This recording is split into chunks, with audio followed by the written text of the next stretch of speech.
भृगु सप्तर्षियों में से एक ऋषि थे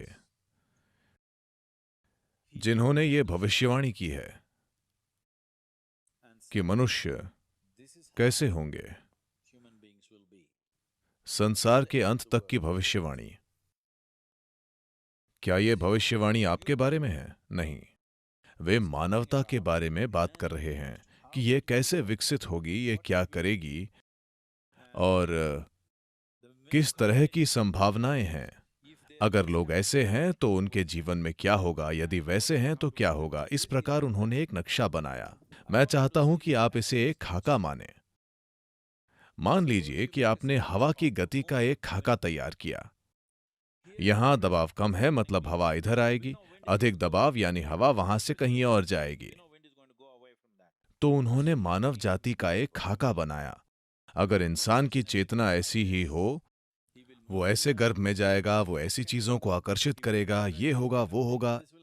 इस तरह उन्होंने सब विस्तार से बताया। तो भृगु संहिता सौर मंडल के अंत तक का मानवीय चेतना का एक खाका है।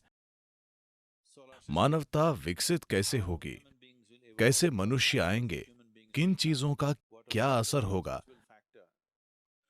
How to read this? He trained people. इसे समझने के लिए उन्होंने लोगों को ट्रेनिंग दी।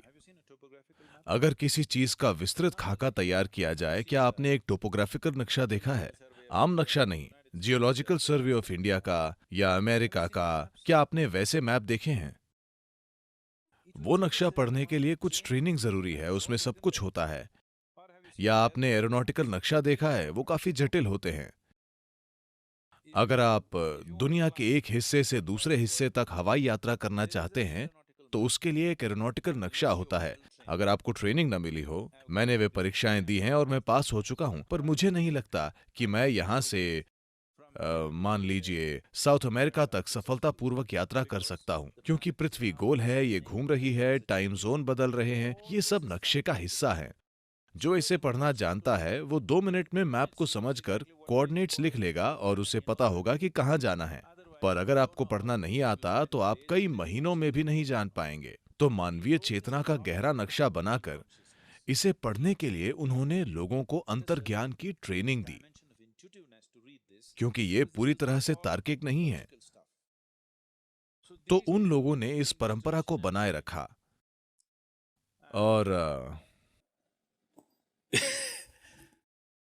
आप चाहे जितने भी शंकालु हों, आप जो भी हों, वे आपके मुंह पर ऐसी बातें कह देंगे कि आपको लगेगा आप बेवकूफ हैं। और दुर्भाग्य से ये सच है। आप जाकर किसी नाड़ी वैद्य के सामने बैठें, सबसे पहला झटका आपको ये लगेगा कि आपकी माँ और पिता के नाम बता देंगे। आप वहीं उसके आगे झुक जाएंगे, क्योंकि आप कहीं और से आए हैं। चाहे आप दूसरे देश से आए हों, वो नाम का पहला अक्षर बता देंगे। उसे पता नहीं होगा कि आप सुजैन हैं या तानिया, पर वो कहेगा आपका नाम टी से शुरू होता है। बस ऐसे ही, क्योंकि वो आपका अतीत या भविष्य नहीं देख रहा है, वो बस नक्शा पढ़ रहा है।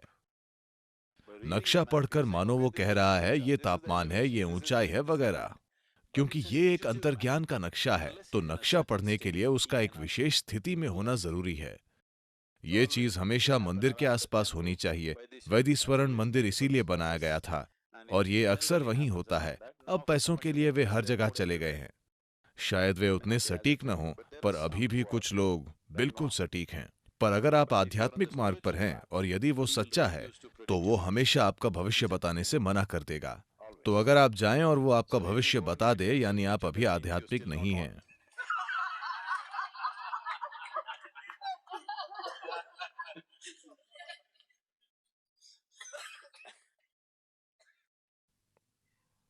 तो क्या भाग्य तय है? भाग्य ऐसी चीज नहीं है जो कोई तय करता है। ये आपके अपने कर्म हैं। तो आपका सॉफ्टवेयर जैसा है, वो स्वाभाविक रूप से वैसे ही काम करेगा। मान लीजिए आपके कंप्यूटर में एक सॉफ्टवेयर है, आप जो भी कर लें वो एक ही ढंग से काम करेगा, है ना? पर क्या मैं कंप्यूटर को तोड़कर उसे रोक सकता हूं? यह संभव है। पर फिर भी वही हार्ड ड्राइव दूसरे कंप्यूटर में लगाने पर वही बात हो जाएगी। तो अगर आप चाहें तो मैं कह सकता हूं कि आप 80 की उम्र तक जिएंगे और आज आप पहाड़ से कूद जाएं, तो नया शरीर बाद में मिलेगा, पर आपका सॉफ्टवेयर वही है, इसलिए आप उन्हीं चीजों से गुजरेंगे। तो वे जीवन के उस पहलू को देखकर उसे बाहरी तौर पर समझने की कोशिश करते हैं जो कि उनकी समझ होती है, यानी हमेशा गलती हो सकती है। जरूरी नहीं कि उनकी समझ हमेशा सही हो, पर मूल समझ यानी आप किस तरह के हैं वगैरह चीजें सही होती हैं। But the reading, the fundamental reading, what is the altitude, what is this, what is that, is correct.